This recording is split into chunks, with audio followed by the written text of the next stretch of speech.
Greetings again. How you guys doing? This is Osiris Antoinette Thompson. Just bringing you a couple nuggets today. Today we want to talk about courage to walk in your vision. It takes courage to walk in your vision. So I want to ask you a question. Do you have courage to walk in your vision if you're not already? And if not, I guess it's a two-part question. And if not, why aren't you? I really want to know. So as we talk about this today, begin to think about why are you not engaged fully, if you're not fully engaged in the vision that you have for your life, for your family, for your business or your career or your ministry, whatever that is, whatever that vision for your life, what is it that's holding you back? Because it takes courage. Right. Yeah, it takes courage. So that's what we're going to talk about today, courage. All right. So my wife's going to give a quick recap of what we talked about last week so that kind of catch you up if you haven't been able to keep up with us. Okay, well, one of the things that I want to mention from last week and the past couple broadcasts is we've been talking about paradigm. We've been talking about the importance of renewing your mind.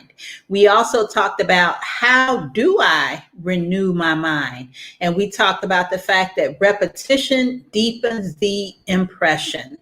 Okay, so those are some of the things that we've been talking about. Right. So to your point, through our recap, because we want to, it's like we're building a building or building on the story to get you to where you're going to go through wisdom. So understanding that the paradigm essentially is the pattern or example of your life.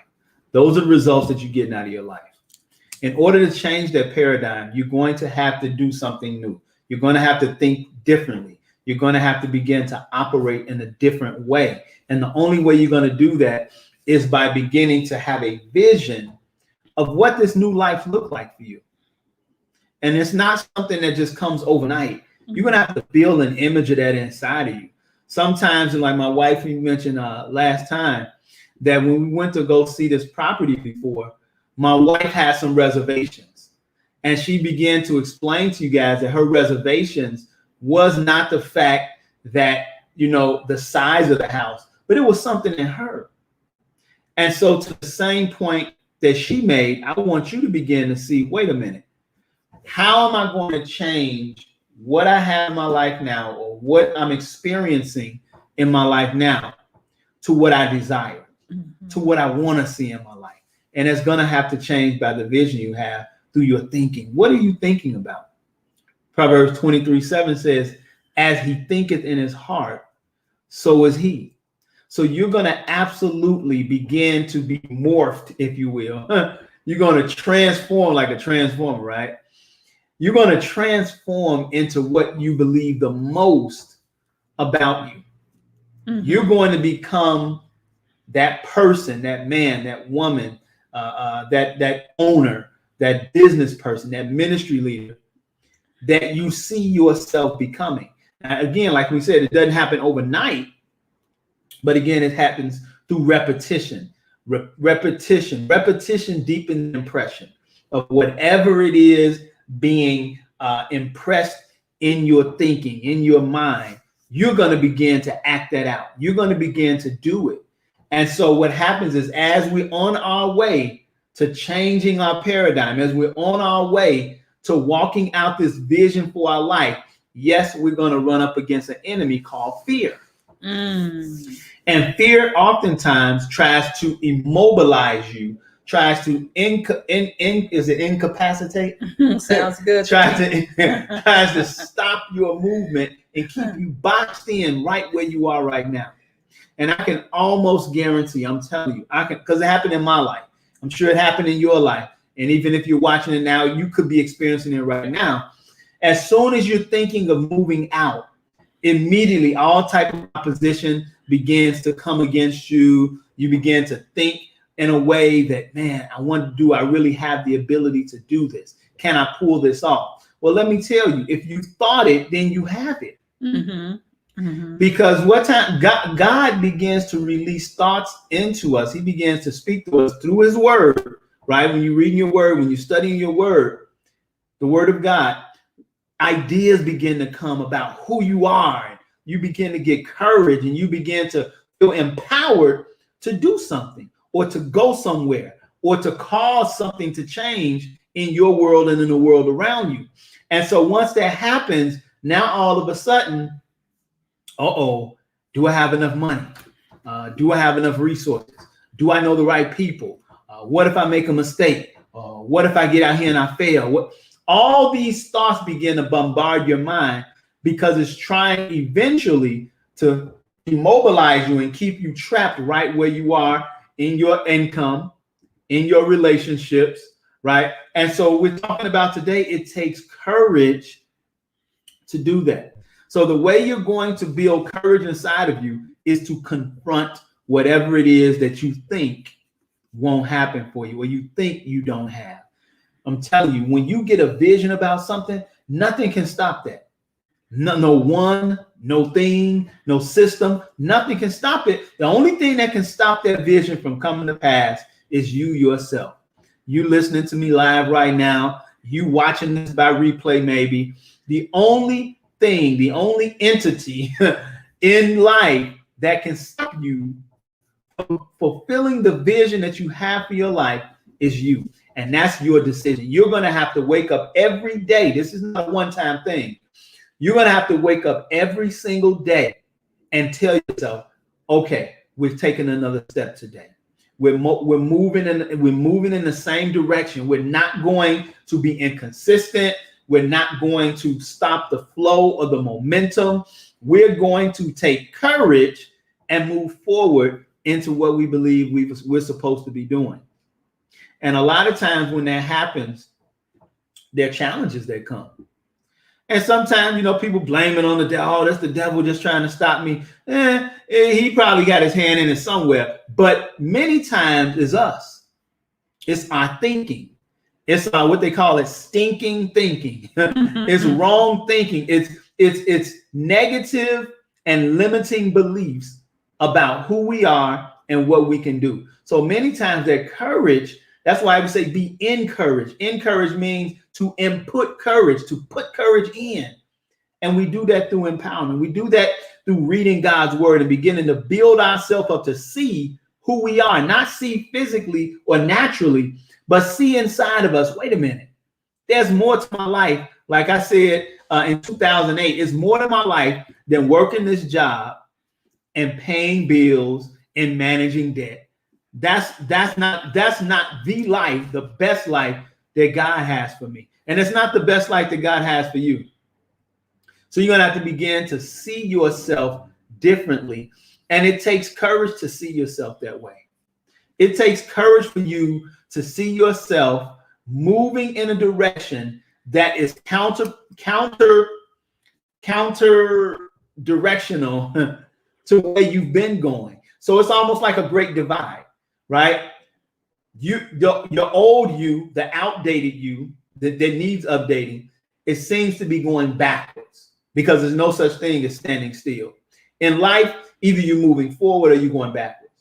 And for you to think in your mind, I'm just going to stand still right here until something changes, until the perfect opportunity, until the time is right. No, what happened is you're going backwards. So what happens is you need to begin to change your mindset so that you can begin to move in a different direction. And that only happens, again, as we said, by repetition. Seeing yourself differently, putting yourself in certain environments, right? There is a more excellent way of doing what you're doing right now. And so when you begin to move in that direction, you're going to begin to see that, wait a minute, all of those fears, what they say fear is false evidence appearing real, all of those fears, all of those objections and all those feelings of reservation and maybe inferiority and inadequacy, as you move in this new direction of the vision that you have for yourself and for your family, you'll begin to see that all those things were just figments of your imagination. It was something that the enemy tried to shoot into your mind about you not being who God has called you to be and doing what he's called you to do. And so it's essentially, it'll be like a self-check. You checked yourself. You didn't move forward because you thought you couldn't move forward. You didn't move forward not because, your mother wasn't in your life, or your daddy wasn't around, or, I don't make enough money, or, any of these things. It was something in you. So we have to build that courage inside of us by seeing who we were born to be, so that we can do what we've been called to do, and the net effect we can have what we've been born to have in life. I just made a note, just really, really quick. I wrote courage and confrontation, right? When you're walking in courage, at some point, there may be a confrontation. And when you're walking in courage, you may confront some things that you didn't even know were within you. And like my husband said in a previous broadcast, we shared that, I was excited. I've been looking on realtor.com, different pictures, vision boards, cutting out pictures of these beautiful homes, right? Stepped out in courage, stepped out in faith, put some feet to our faith, and we went and looked at a $1.2, $1.3 million home. I was walking in courage, but as I walked in courage, I confronted a fear that was within me. If you may recall from the previous broadcast, when we got to the house, it was almost like I was shaking in my boots. It was like when it came time to walk up the steps and go in the house, I almost froze. So when you're walking in courage, it may require that you confront some things. And some of the things that you confront, you may not have even known that they are there. But it's good that when you're walking in courage, that you confront these things so that they can be dealt with, because you have to have the image that God has of us inside for you to take the land in some areas. That's excellent. So while you were talking, a question kept coming up that I want to challenge you with as you're watching this right now. What is it that you're not confronting? Because whatever's not confronted cannot be conquered. I'm going to say it to you like that. And as my wife says, sometimes in life, as we move forward in this vision, right? We're talking about courage to walk in your vision. As we're moving out in this vision, there's some things that we discover about ourselves that we didn't even know were in there. That's true. Fears, inadequacies, insecurities, whatever. So you're going to have to confront that. You're going to have to confront the fact that God made you for greatness, no matter what the conditions or circumstances or experiences that you have had in your life. You're going to have to confront inadequacy. You're going to have to confront insecurity. You're going to have to confront fear and doubt. You're going to have to confront that. And if you never confront it, if you never build the courage up to confront the giants that are in your life, you can never take the land. You can never move forward. You can never do what it is God has called and commissioned. Let me say it this way. He has anointed and appointed you to do something specifically in life. Somebody is depending on you right now. Somebody is waiting on you to walk in that vision, to step out of the boat, as it were. And I even remember leaving my job. I left the job twice, 2 times. But it took courage to step out in that direction. And I want to challenge you, whatever it is you may be going through right now, whatever situations, whatever experiences you've had in your past that are haunting you, you're like, oh, I ain't doing that no more. Step out on it. Confront it. Confront it with faith, because God is in you and God is with you. But you're going to have to know that. You're going to have to believe that. And you're going to have to act on that. And it's not in just the believing, it's the acting out. It's the faith of it. It's the acting out that changes it. I remember this movie. It's called The Truman Show. You remember The Truman Show?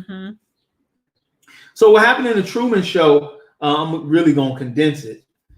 In the Truman Show, that was a guy, Jim Carrey played the part, and he was basically the subject or the topic or the theme. Everything revolved around him. He was born on his huge set that the directors made, and it was like a television show. And so his mom, everything that was fake. His wife was fake. His friends were fake. Everything around him was like a big stage. Everything was counterfeit. It wasn't real. It was a show. And so what the director did is he put fear in Jim Carrey's heart, Truman's heart, early on in his life. And just like that, what happened is he put him in a boat and he caused him to almost drown. And so Truman was terrified of water and terrified of getting in this boat because he feared drowning. And so what happened is later on, as we move forward in the story of Truman, as you watch the movie, he said, you know what? He began to realize, wait a minute, something is not right about this situation. There's more to my life than me waking up and doing the same routine over and over and over and over again. And so what he decided to do was to take courage, like we're talking about today, and get in the boat that he feared, the water that he feared, and he set sail. And he said, you know what? I'm gonna go until the end. I'm out of wherever this boat leads me to, wherever I float to, I'm gonna get out of here. I'm gonna break out. And eventually he did that.